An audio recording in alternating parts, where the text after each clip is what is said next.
दोस्तों, आपका स्वागत है अवनी वॉइस इस चैनल में। तो चलो शुरू करते हैं आज की कहानी। किन्नर या हिजड़ा हमारे समाज का वह तबका है जिसे सारी दुनिया में केवल लिंग के आधार पर कई तरह के अधिकारों से वंचित किया गया है। सबसे बड़ा सवाल यह है कि क्या किसी का लिंग उसकी बुद्धिमत्ता का परिचायक हो सकता है, या हमें अपनी बनाई हुई नीतियों पर फिर से विचार करने की आवश्यकता है। दोस्तों, आज की एक कहानी सत्य घटना के ऊपर आधारित है जो एक किन्नर समाज से जुड़ी हुई है। सावी और राघव में बचपन से ही गहरी मित्रता थी। दोनों एक ही स्कूल में पढ़ते थे।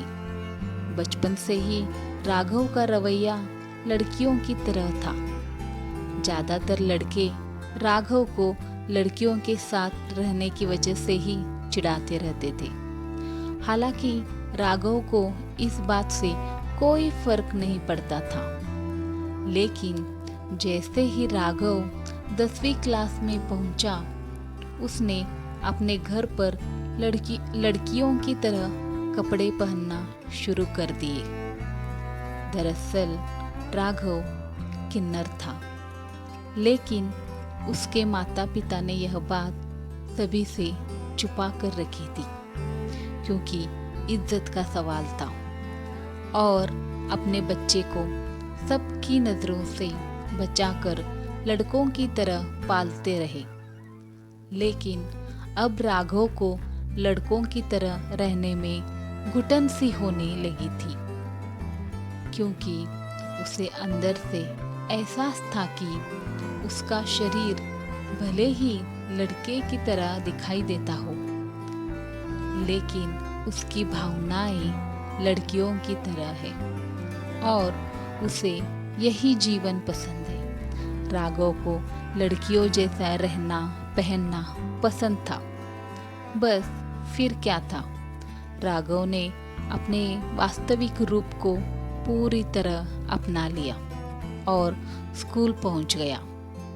उसके बदले हुए रूप को देखकर स्कूल में मौजूद छात्र छात्राओं के साथ शिक्षक भी हैरान हो गए। लेकिन सावी अपने दोस्त के पास पहुंचकर उसके नए रूप के बारे में पूछने लगी। राघव ने रोते हुए सावी को अपनी असलियत बता दी, क्योंकि राघव सावी का बहुत अच्छा दोस्त था। हालांकि सावी ने उसे दिलासा देते हुए कहा, तो क्या फर्क पड़ता है, मैं तुम्हारी दोस्त हूँ और हमेशा रहूंगी। लेकिन सावी को डर था कि राघव के इस बदले रूप को स्कूल के काफी बच्चे स्वीकार करेंगे या नहीं। हुआ भी ऐसा ही। पहले ही दिन राघव को पूरी क्लास के सामने जलील होना पड़ा। सभी विद्यार्थियों ने उसके लड़कियों वाले कपड़े देख उसका मजाक उड़ाना शुरू कर दिया। लेकिन जब बात सर के ऊपर हो गई तो राघव रोते हुए अपने घर वापस आ गया। राघव के साथ हुए बुरे बर्ताव की वजह से उसके पिता को बहुत बुरा लगा। वह अपने बेटे को लेकर स्कूल पहुंचे और उन्होंने शिक्षकों को अपने बेटे की सच्चाई बताते हुए कहा कि मैंने अब तक सबसे छुपा कर रखा कि मेरा बेटा किन्नर है, लेकिन अब बात सबके सामने आ ही चुकी है, तो मैं आपसे चाहता हूँ कि विद्यालय में राघव को लड़कियों की तरह कपड़े पहनकर आने की इजाज़त दी जाए। लेकिन प्रशासनिक नियमों के तहत लिंग के आधार पर शिक्षा देने का चलन कहीं से चला आ रहा है। इसलिए स्कूल के प्रबंधन ने राघव को निष्कासित कर दिया, स्कूल से हटाना पड़ा। स्कूल से अपना नाम हटाए जाने से राघव टूट चुका था, लेकिन उससे भी ज़्यादा तकलीफ़ात महसूस कर रही थी। सावी को बहुत तकलीफ हो रही थी। उसे समाज और प्रशासन के बनाए हुए लिंग आधारित शिक्षा पद्धति पर क्रोध आ रहा था। उसने तय किया कि वह राघव को इंसाफ दिलवा कर रहेगी, क्योंकि सावी बहुत ही जिद्दी थी और राघव की अच्छी दोस्त भी थी। यहाँ दूसरी तरफ जैसे ही किन्नर समाज को इस मामले का पता चला, वह अपना लेकर राघव को अपनाने के लिए आ गए। उसके घर पहुंच गए। उनसे मिलते ही राघव डर गया। किन्नरों ने राघव के पिता को किन्नर समाज की पूरी प्रक्रिया बताई। धीरे धीरे राघव के पिता को लगने लगा कि राघव का भविष्य किन्नरों के साथ ही हो सकता है, क्योंकि आम लड़के लड़कियां राघव को कभी नहीं अपनाएंगे। इसलिए वह अपने बेटे को भेजने के लिए मान जाते हैं। लेकिन राघव अपने पिता से रोते हुए कहता है, पापा, मैं जिंदगी भर सड़क पर ढोलक नहीं बजाना चाहता। मैं जिंदगी भर सड़क पे ढोलक नहीं बजाना चाहता। मैं एक वैज्ञानिक बनना चाहता हूँ। बस मेरी भावनाएं लड़कियों की तरह है, लेकिन मेरी बुद्धि विज्ञान के विद्यार्थी की तरह है। लेकिन किन्नरों के सामने राघव की कोई दलील नहीं चली। वह राघव के पिता को मजबूर करके जबरदस्ती राघव को अपने साथ ले जाते हैं।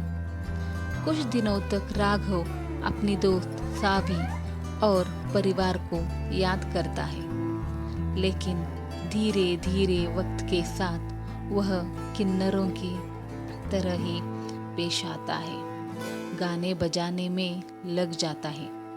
गुजरते वक्त के साथ कुछ ही सालों में राघव पूरी तरह किन्नर बन चुका था।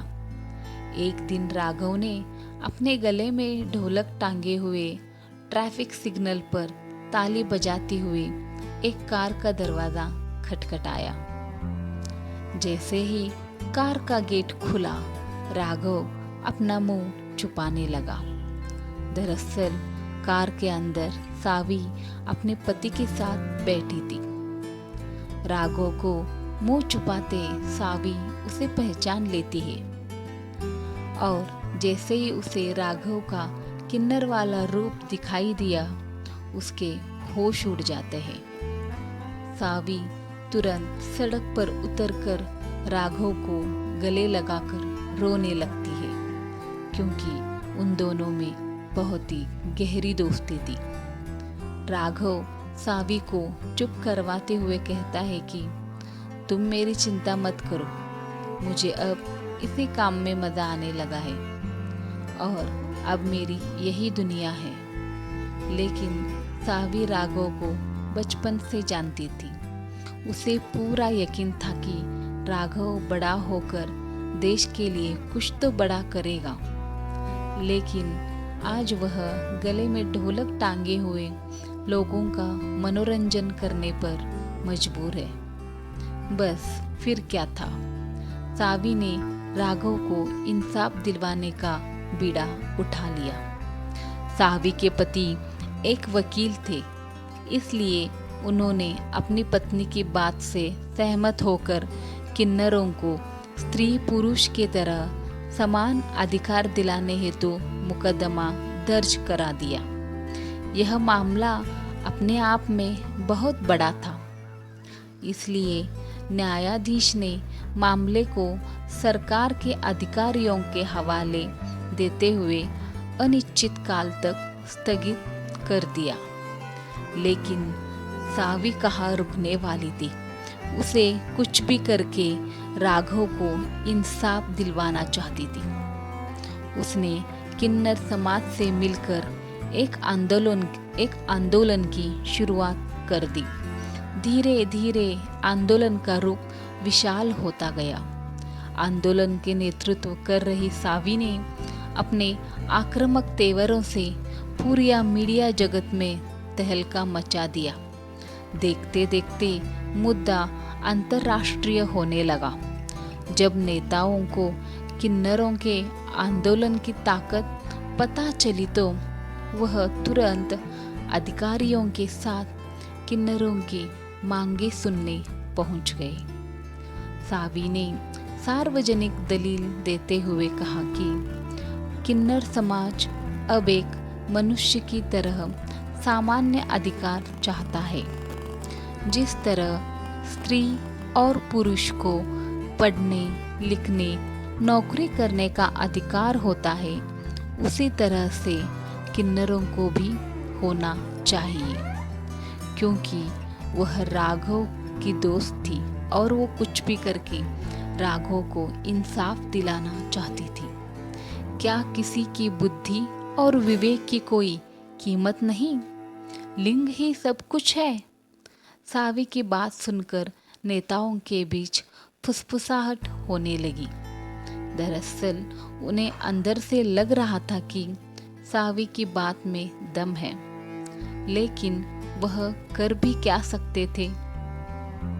वर्षों से चली आ रही सोच के अनुसार पहले पुरुष को प्राथमिकता दी जाती है, फिर स्त्री को, उसके बाद किन्नरों को सीमित अधिकारों के तहत समाज के बीच केवल मनोरंजन का पात्र बनने के लिए छोड़ दिया जाता है। नेताओं ने किन्नर समाज को आश्वासन देते हुए कहा कि इस पार्लियामेंट में अगली सुनवाई में यह मुद्दा प्रखर रूप से उठाया जाएगा। तब तक के लिए आप लोग अपना आंदोलन रोक दीजिए, अन्यथा कानून व्यवस्था को संभालना मुश्किल हो जाएगा। किन्नरों ने भी नेताओं का आदेश मानकर अपना आंदोलन रोक दिया। थोड़े दिनों बाद उनको न्याय भी मिला।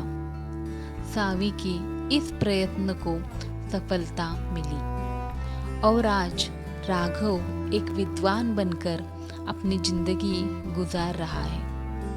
दोस्तों, आपको ये कहानी कैसी लगी?